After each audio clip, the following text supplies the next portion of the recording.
To begin with, we have two city council candidates and the campaign manager who also is going to talk about property tax with us tonight. So we'll start with District 2, Kim Smith. She is married with 2 children. She's been a Knoxville resident for over 34 years and works at New Hope Christian School for the last 18 years. I'm going to bring her up, and if you guys have questions, that's great, but let's try to hold all the questions for after everybody finishes speaking, and then we can ask. Kim? Hello, everybody. My name is Kim Smith. I'm running for City Council in the 2nd District. As it's already been said, I've been married for 34 years, been in Knoxville for 34 years. I grew up in Nashville and went to school in Nashville. Graduated from Nashville State with a degree in computer science and married my high school sweetheart, and we moved to Knoxville for him to pursue finishing his education at ET. We moved to the Dearden area 25 years ago and raised our 2 children there. They were part of the Christian school from kindergarten through 8th grade, and both graduated from West High School. So to give you some background about myself and where I started and why I'm running, everyone's interested in that. I have a heart for public service. I started in public service after I retired after our second child was born. I was too young to retire, so I just say stopped working. We got involved in public service through our local church. So I was involved with an organization called Midland Association. They oversaw 36 churches in the area. So I became involved with their missions director and became missions director, served on their executive board for about 4 years. And then I was introduced to a citywide organization called the March for Jesus. Both of these are both nonprofit areas. So I got involved with that. I eventually became the March organizer and sat on the executive board for that as well. Then I went to New Hope. Started out as a music teacher and was in the classroom for 6 years. Moved to administration 12 years ago, and now I oversee our finances, oversee the running of the school, sit on the school board. So I'm not a stranger to being involved with policy, implementing policy, maintaining good policy.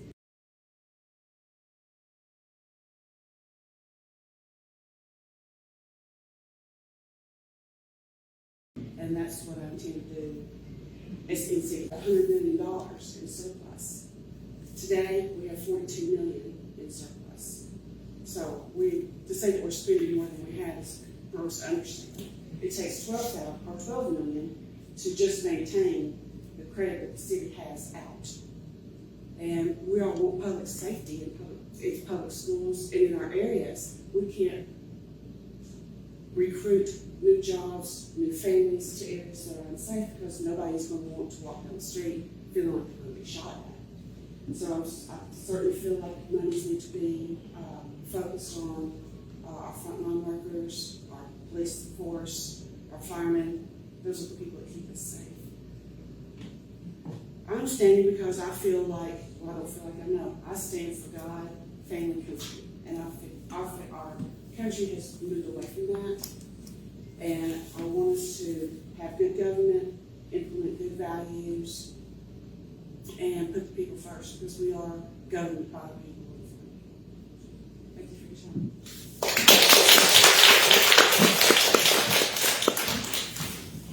Next, District 3, Nick Ciparro is married and has a child. He's the Chief Technology Officer at Southwick and Advanced Composites of Carbon Rivers. Nick Ciparro. Oh boy. So,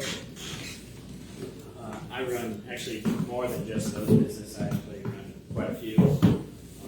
And you guys want to learn about recycling windmill blades, which is a project that, that was a boondoggle in the first place that now we're fixing. It's over here on the old Shaw property, if you know where Western Avenue is, where the old Shaw Lumber Company is. Anyway, more about me. Work is what I do. I just work. Okay, I live for it. I love doing what I do. I don't do anything that I don't want to do, except for politics. I'm going to tell you this right now.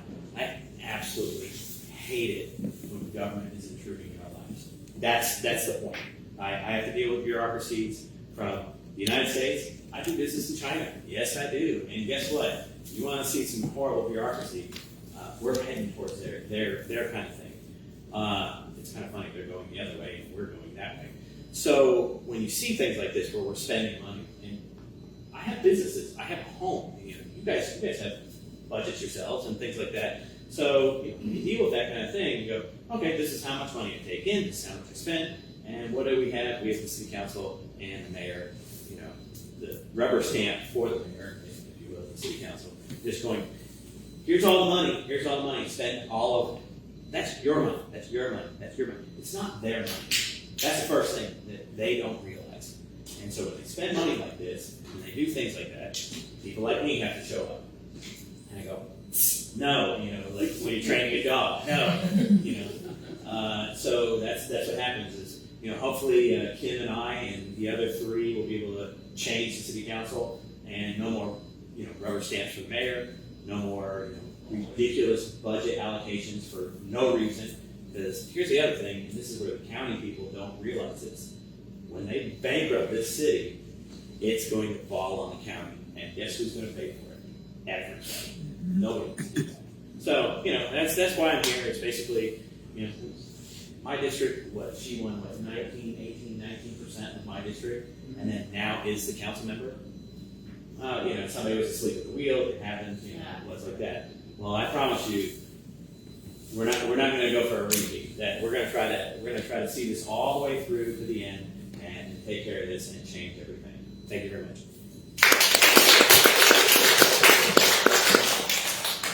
Next, Erik Wiatr is not only campaign manager for all 5 of our city council campaigns, he is also something I like to call a friend. He has a heart for the public service for getting these city council candidates.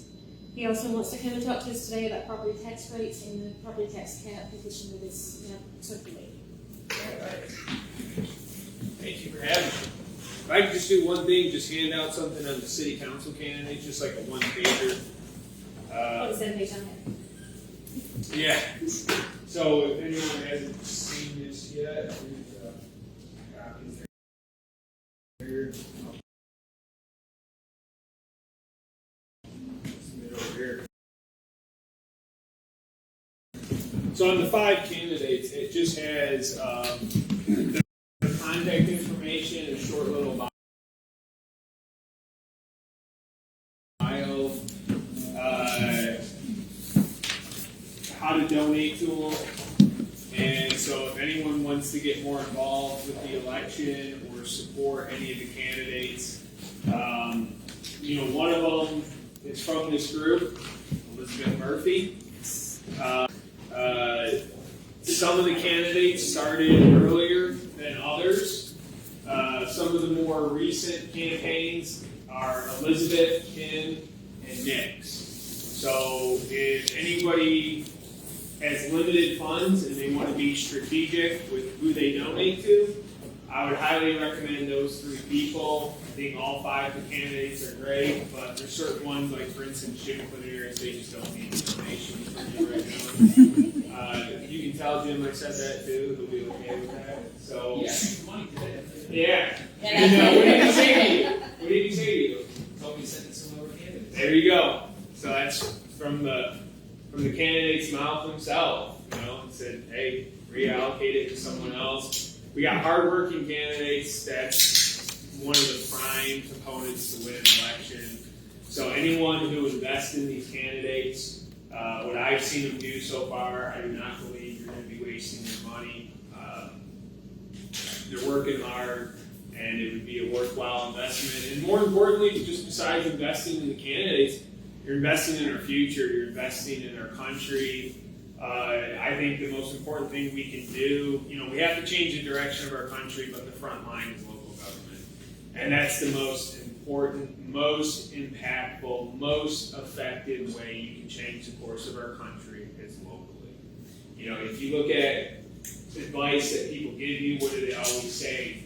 Change your behavior first before, you're trying to change the world. And I think the same goes for politics. You got to change your local community first, or your county community, before you think you're going to change our state or the country. So definitely recommend you get involved. This is your opportunity for the people in the room who know Elizabeth Murphy. this is one of your own, and people are going to take notice of that in Knoxville, how empowered Knox empowers one of their own.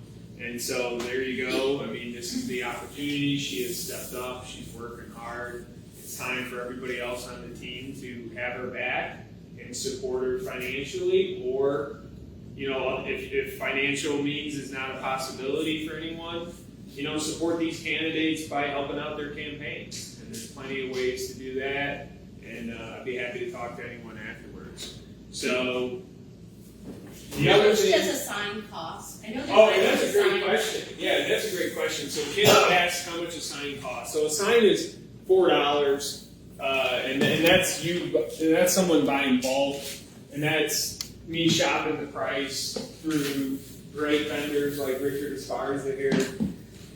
That's another thing when you're supporting a candidate. I don't want to sound like an elitist, and nor do I ever want to sound like someone's donation is not good enough, but unfortunately, we're living in a society now where costs are going up, and $25 just doesn't go as far anymore. So I know some people talk about doing fundraising events, and when you're doing that, you consider the cost of an event, and you charge like $50 a ticket.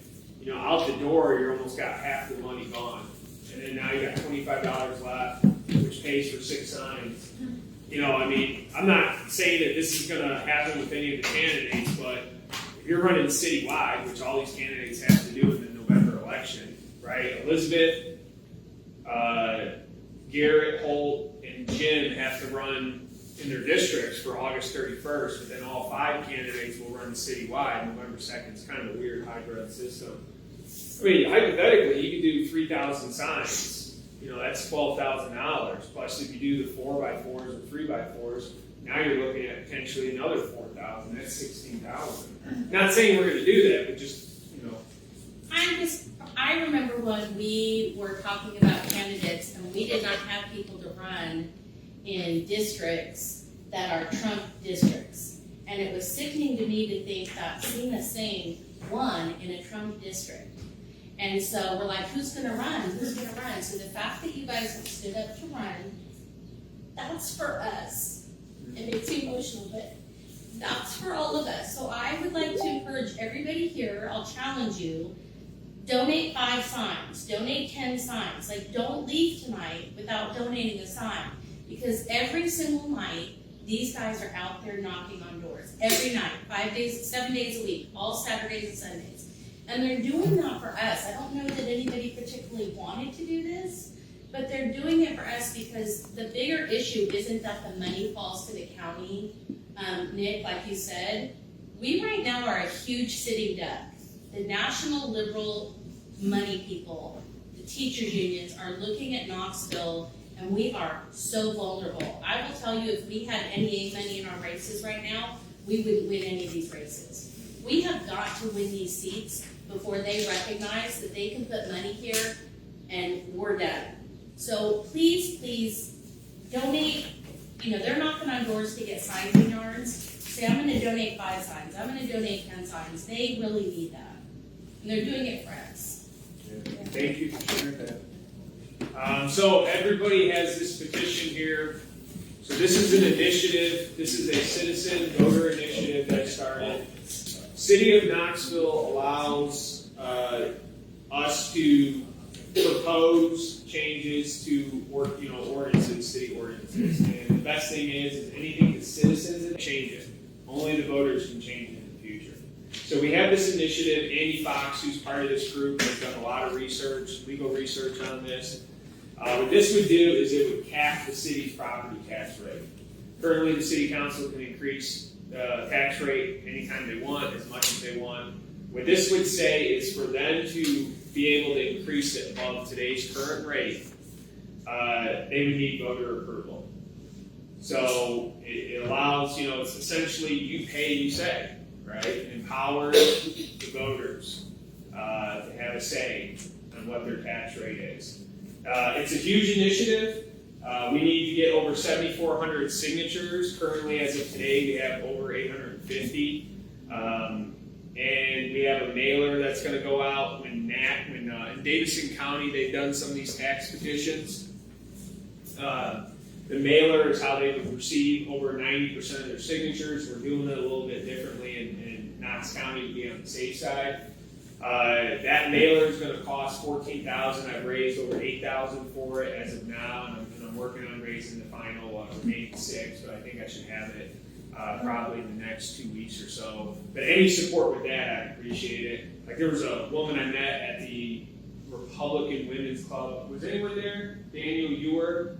So she already donated $1,500. So that was pretty nice of her. And so definitely need your help with this. But because really we need more than 7,400. My goal is I want to get about 15,000 because they are going to challenge every single signature to make sure that they're a valid voter, make sure it's filled out right, make sure the T was crossed and I was dotted. So let's just get so many that they're like, all right, it's not even worth our time to challenge it. Let the election commission certify the results. Then it needs to go to the city council, which they have to approve this as is, which they won't. And it'll go on our November 2nd ballot, which will help all of our candidates, right? Because now this has become an issue. So a couple ways if financial contribution is not a possibility on this effort, which on the back page is the contact information, how to fill this out. So if you're a city resident who's registered, you can fill out this petition, and it has where you can mail it to.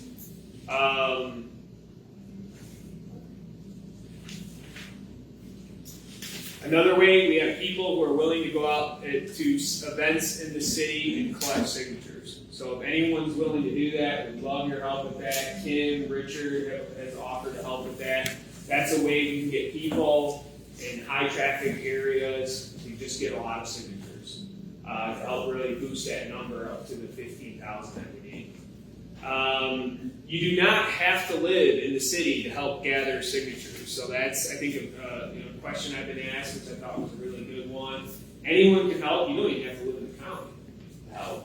And the same thing, too, to go back to the city elections, you don't have to live in the city to help with those elections either. And I'm a true believer that what happens in the city affects in the county. If we just let the city of Knoxville go, Democrat, then eventually we're going to be having this fight in the county level and then in the surrounding counties and so on. So let's just keep it red. Let's make the message clear to these people. Hey, don't move to Illinois. Move to California. Don't move to East Tennessee. It's just you don't belong. So that's coming from a Yankee County people who don't belong. Well, they vote and get out and campaign in those states, though. So any questions on those two things? The city council and this tax petition initiative. So, What is the message that you're trying to send to the voters as to why you should put these good people into office? So for the city council election, I think kind of what they've been campaigning on, and you heard some of them talk about some of those points. So the first thing is, Knoxville is a great place. But the reason it's a great place today is due to the past decisions made by previous city councils, right? In the last 3.5 years, we have a city council majority that's taken us in a radical direction quick. Normally sometimes it can take 10 years to see the results of policies that city councils create. And we're already starting to see it, right? I mean, when you have a deadly shooting per capita worse than Chicago, I mean, that's a bad joke. Chicago is the city that gets made fun of, and that's actually where I'm from originally. That's the city that gets made fun of, but we're in the national news for being worse. And that's just because we have a city council majority that just panders to a radical leftist minority, and we're talking about a small group of people who just have crazy ideas, absolutely crazy ideas. They're defund the police, homeless camps, which if you look at the crime that's going on in those homeless camps, it's not a good situation even for those people. They're victimized, right? But we just have a city council majority that's just so out of touch when it comes to public safety, and the record is clear. I mean, how they cannot, that's at their feet right there. And then we also have high poverty rate. It's interesting. Recently there was a story where the city council was talking about how they need public transportation because businesses are opening up outside of the city limits, and they don't stop to think, well, wait a minute. Why are these businesses opening up outside of the city limits? Oh, because we have too much red tape. We're overly burdensome with our regulations. Like, that doesn't come up in the discussion. They say, and it's a typical leftist. What's the answer? More government. Oh, now we have more problems. What's the answer? More government, right? They're completely clueless. They just don't get it. So the people running to challenge the incumbents, what they're looking to do is change that culture where we want job creation to reduce poverty in our community. And while the left claims that they care about poverty, their actions do the exact opposite, right? And then the other thing which Kim talked about and Nick also talked about too is the budget. When you have 3% growth in expenses and you have 1% growth in revenue, you have a structural problem. Our savings are rapidly going down. We get below that 12 million level, we're going to lose our AAA bond rating. India Canada has already said a tax increase is on the table. If the voters of Knoxville do not support this petition and they continue to support the incumbents, there will be a tax increase. Nashville saw a 34% increase in their tax rate in 1 year. And so, that's coming for Knoxville unless we change course in 2021. And that's up for the voters to decide, but we're going to do everything we can to make sure that doesn't happen. So, Is it safe to say that you don't support spending tax dollars, if the candidates don't, on paying incentives to city employees to get vaccinated or for $100 million in reparations? yeah, Is that so, safe to say? yeah, I won't speak for any of the candidates specifically, but, in general, yeah, absolutely.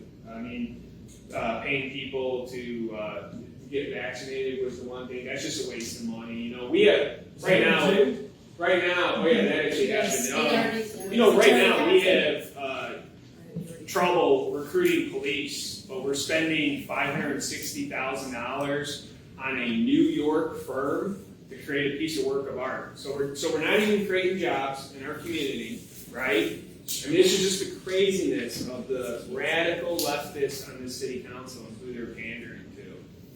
That it's just they get these romantic notions about a work of art that they spend $560,000, which will benefit a New York firm.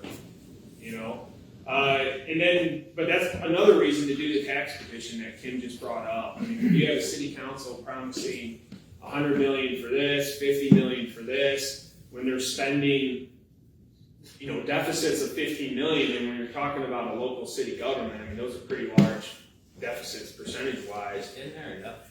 I hate to interrupt, but isn't there enough local artists where they could? Exactly. They would probably have volunteered their time. Yeah. And each pay Or done it much less. Yeah. Let the kids who have nothing to do because their community centers are shut down do the art, instead of shooting each other. Or not do art at all right now. You know what I mean? Like, I understand you want to beautify the city, and I think that's great for tourism, but at the end of the day, that's not going to feed anybody.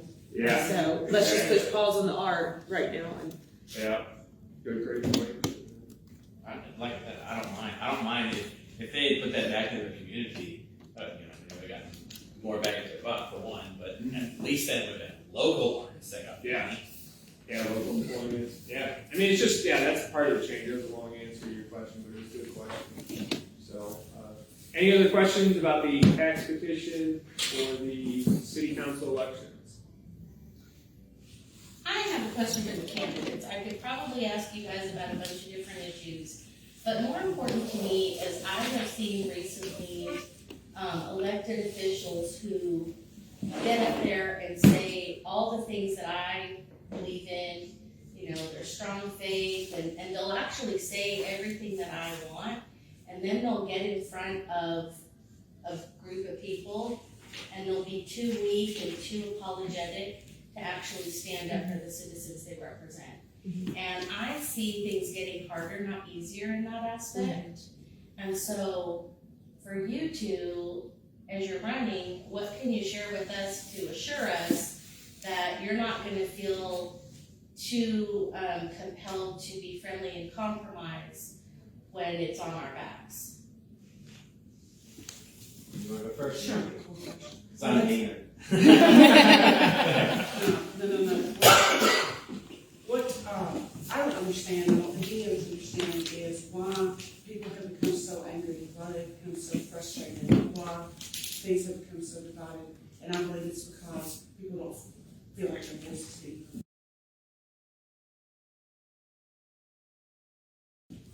Once again, we have to return back to the violence. It's the most superb document ever.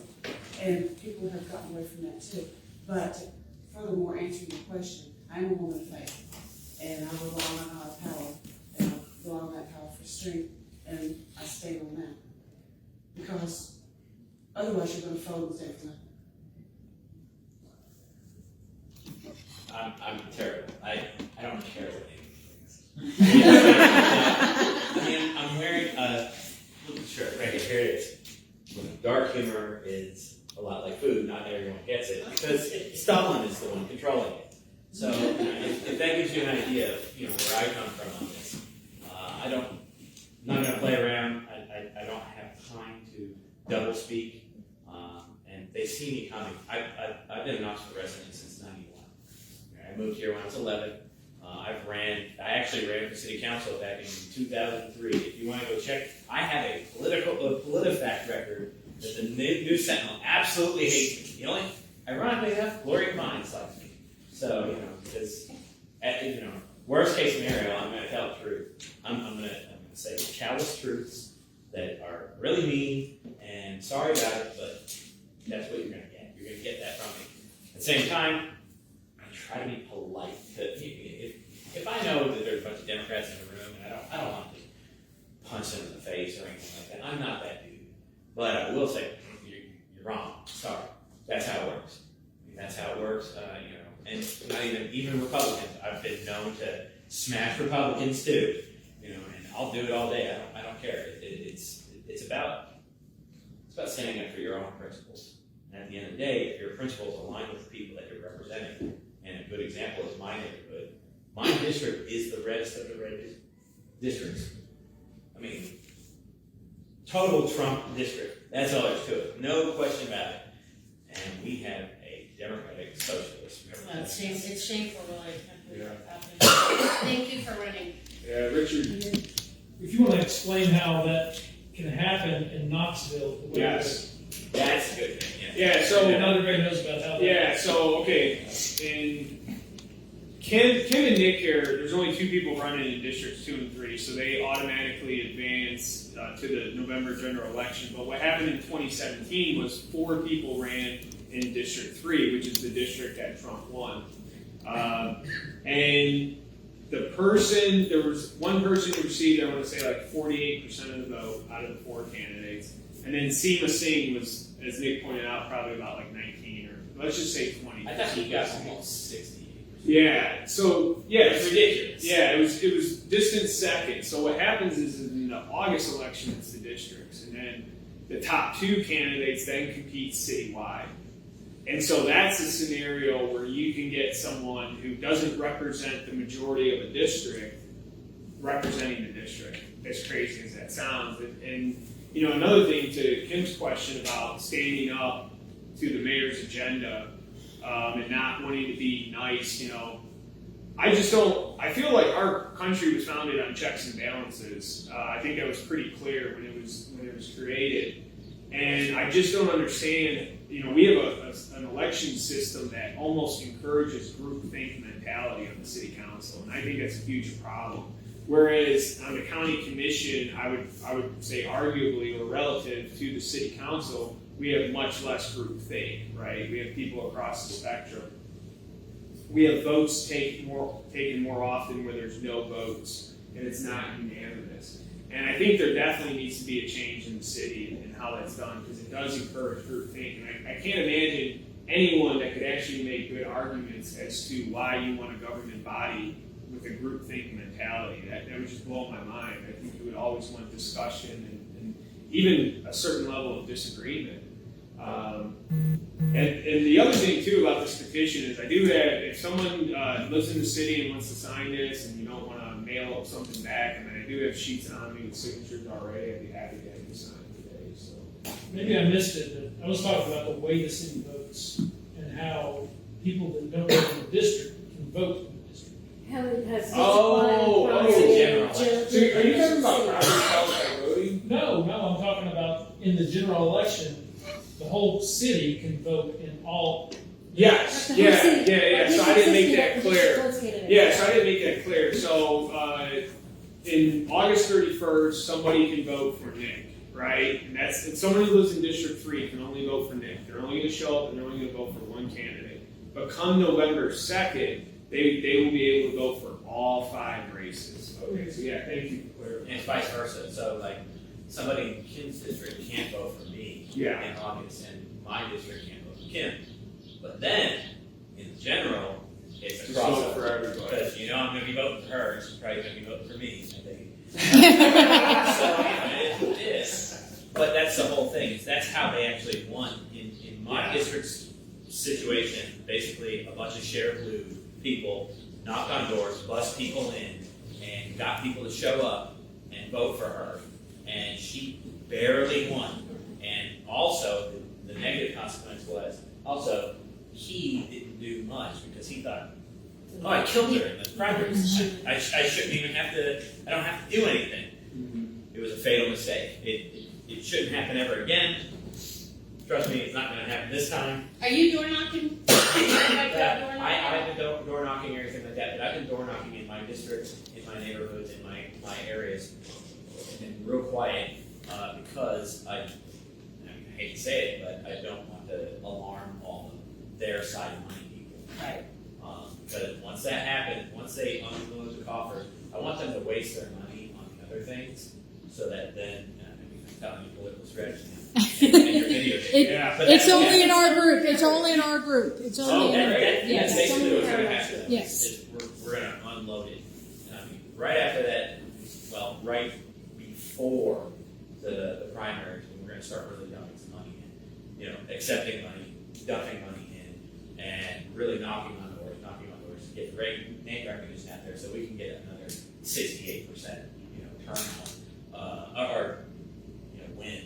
And then she's gonna be like, I'm behind the ball, and then we're gonna take the city. And another thing too,